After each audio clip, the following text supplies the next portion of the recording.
Hey, what's up, everybody? This is the Reluctant Nabi back again, and we was talking about Ezekiel. We was talking about Genesis. We was talking about everything. All right, but when comparing real life to what we are learning from the commandments, we are learning from the writings of the people of the Torah. All right, we come to find out that these are allegories for things that are happening, that what's happening in that day is happening in this day. All right.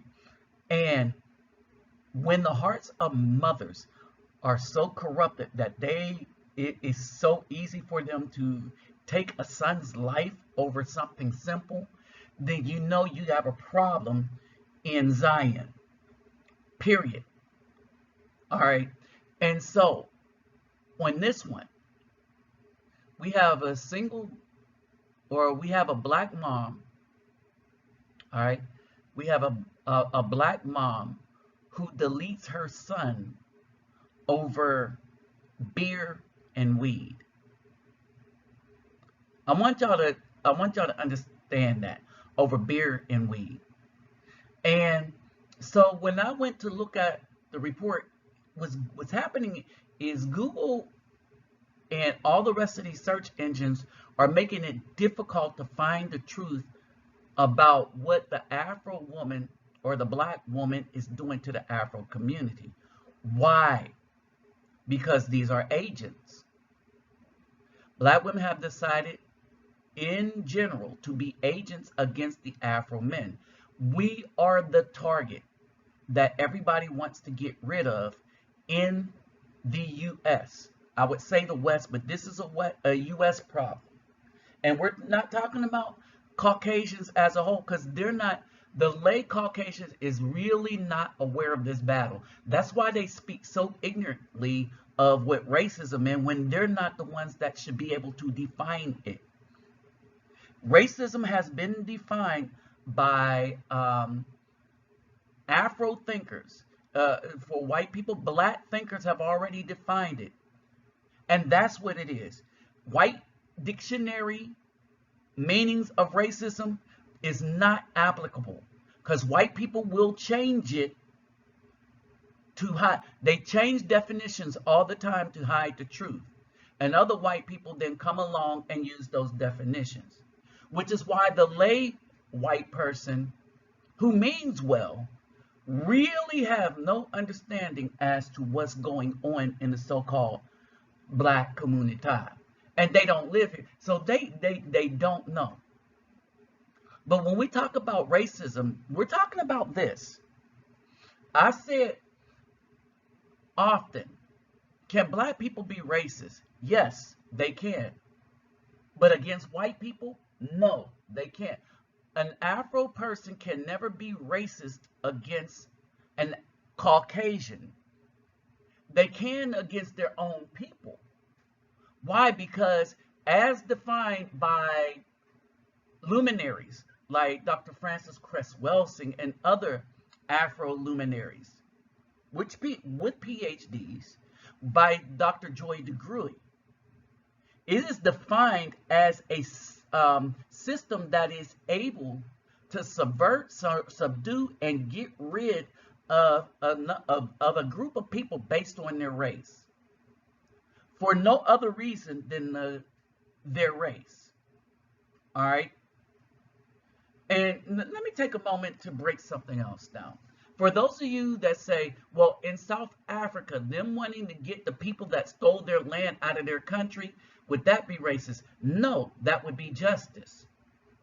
Now, say Ghana was doing the same thing, right?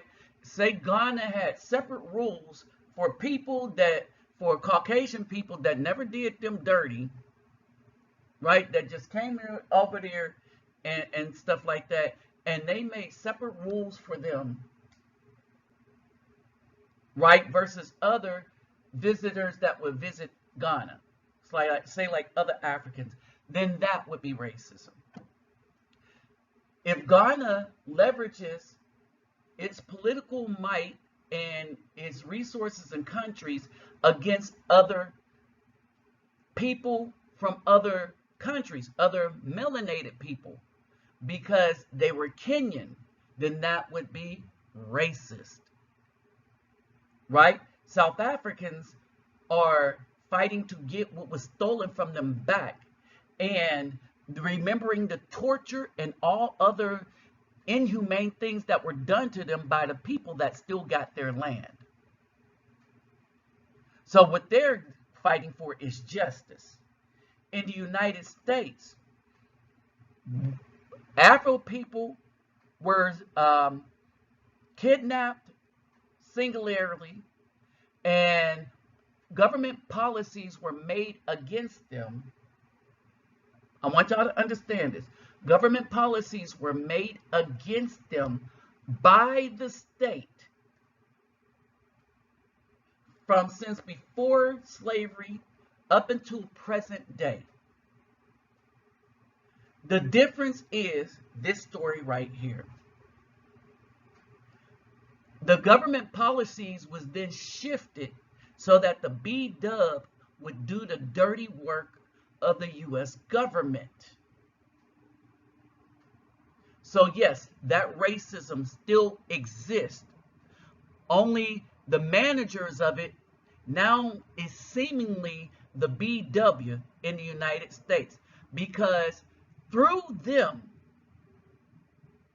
the powers that be that made the laws have effectively caused the Afro community to go extinct through abortion, all right, and has said to the Afro man that if you want a relationship with the B-Dub in the United States, we are going to make sure that she has resources and everything, so that if you don't allow her to rule over you, she can destroy you on our behalf.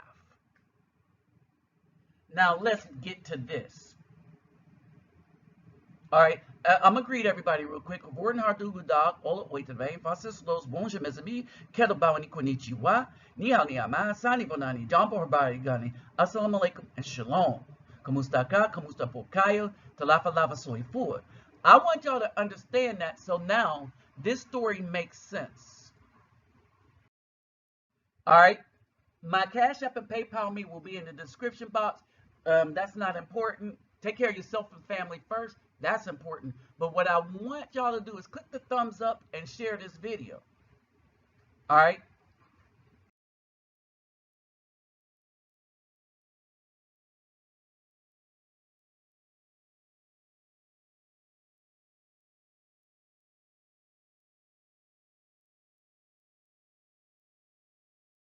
This is the mother and this is the son. Now, I want y'all to listen carefully to the story. And then I want y'all to listen to the fact that no man could check this woman. It's a three-way. Listen to the end. What happened is, when I made the point before, Google and whatever it had tried to take this story down from the Daily Mail. But fortunately, I was able to find it on Facebook. All right? Listen to the end. And it's a three-way cycle. Is the mom using the son to do what she wants? She used the stepdaddy to control the son. And all are at risk, right? But pay attention to this story. Pay attention to the story. Pay attention to the very end, or too close to the end, that she has another. There's another man in the house that she used to attack the son. All right. So pay attention to this. Don't nobody on planet Earth talk to a grown fucking man like a woman from New York. Listen, man. They vicious. Claims the neighbor. A Brooklyn man was shot to death by his own mother, was whacked over bud, weed, according to the neighbor. Christopher Jenkins, 28 years old, just wanted to relax when he arrived at the Crown Heights home he shared with his mother around 10 p.m. on October 12th. But Jenkins' mother insisted that he run back out and get her some booze and a bag of weed. And when he said no, things quickly got heated, the neighbor said. He just came home from work and he said to his mother, I don't feel like going out. I just got home from work. Can you give me a break? Something like that, according to the neighbor, who did not want to be named. I was here when it happened. I was asleep. They woke me up. They were arguing. And here's a picture of the young brother who lost his life. And as you can see right there, Christopher Jenkins died after being shot in the head by his mother during a clash in their Brooklyn home on Pacific Street near Utica Avenue in Crown Heights. The rattled neighbor said she heard the dispute on the other side of the thin walls that offered little privacy. She also heard the gunshots and the commotion that followed. I heard 2 gunshots, she said, arguing first and then the shots. I was scared. I closed my door. The police told me I had to come out of the building. My son came and got me, and we were outside. It was cold. I had no socks on. Cops arrested Vanessa Jenkins, 44, and charged her with attempted deletion, weapons possession, and criminal use of a firearm. She is being held at Rikers Island on bail of either $500,000 cash or $1 million bond. Here's the mother in question. And like I said, this is a tragic story, fam. According to a criminal complaint, Vanessa Jenkins shot her son in the head after a confrontation. Medics rushed Jenkins, a father of 2. Let that set in. Her own grandchildren will now feel the pain that she shot their father, her son, to Kings County Hospital, where he underwent emergency surgery and was put on life support. He expired there on October 24th, authorities said. His mother can face upgraded charges in the wake of her son's death. Now, I hope you guys can see this part right here. I'm not going to read that particular article, but ex-girlfriend of this man that was shot by his own mother said that that's all he ever wanted was his mother's love. Tragic, fam. Tragic. A shaken neighbor said Jenkins didn't refuse his mother's request.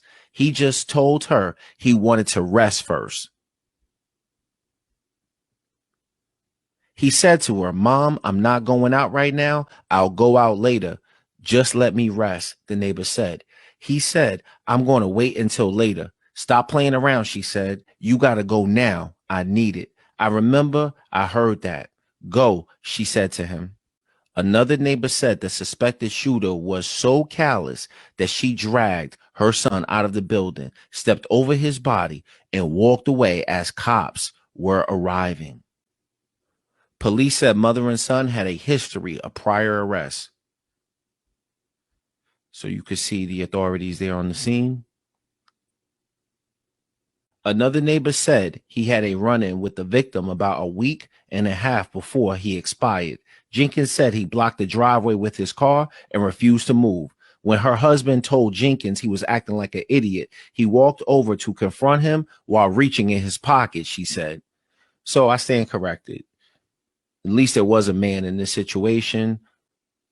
Her husband, I don't know why they didn't say his father. So I'm assuming that maybe he was the stepdaddy. I'm not too sure. The neighbor said the mother wasn't any nicer. I heard her one night. She said she was cussing someone out. I don't know who it was. She was saying, don't F with me. You don't know who the F I am. I'm going to F you up.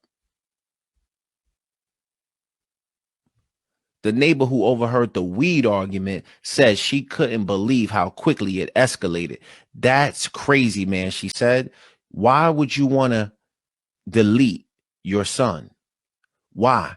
Give me a why. Why are you going to do something like that? I'd delete myself. Like I said, family, this is a very tragic story right here. Y'all better understand that the B does have, they've been telling people And when you see these dating coaches or these dudes that's trying to make money by trying to shame Afro men into staying in this country and dealing with these women, all right, just show them this.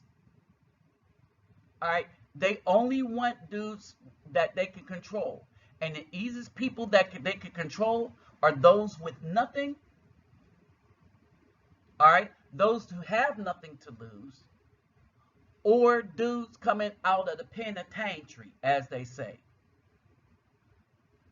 All right, but the good Afro men, they don't want you, they want your resources. That's why they marry you for 5 years, take half your stuff, and go and do it to the next person. They need your real sources because the dudes that they want to live with, the dudes that they want going inside them, are not the strong, but the weak in mentality, physically strong, but mentally weak. All right. All the stuff that they say they need size, that's a shaming tactic. That's not reality. That is not anatomy reality. That is not biological reality unless they've ruined themselves to the point where they can't be satisfied by anything. But the end of the day is they use one group of men to control another group of men that they can kind of control, but when he rears up that manhood, they got the other ones to check him. You can't do that with a passport, bro. This is why these females are so upset, and this is why they slander Afro men that leave them alone. All right? They can't do that to passport brothers. They can't do that to dudes that get their passport and decide to go out and strike out on their own. See, those are the intelligent, language learning, risk takers that measure probability and that measure, you know what? I would rather take this risk and deal with women and deal with whatever issues she might bring outside the United States, because I know for sure at least she ain't going to try to off my child. At least there's a general respect for men. Understand that. We understand all women want resources. And so we go somewhere saying that, well, hell, that's why we worked hard to be a provider. That black women tried to shame us for. See? Because they never really wanted you. They never really wanted good Afro men. They only wanted their resources. They only want the men they can control, the weak. Let's take this advice that these black women give to each other and use for ourselves.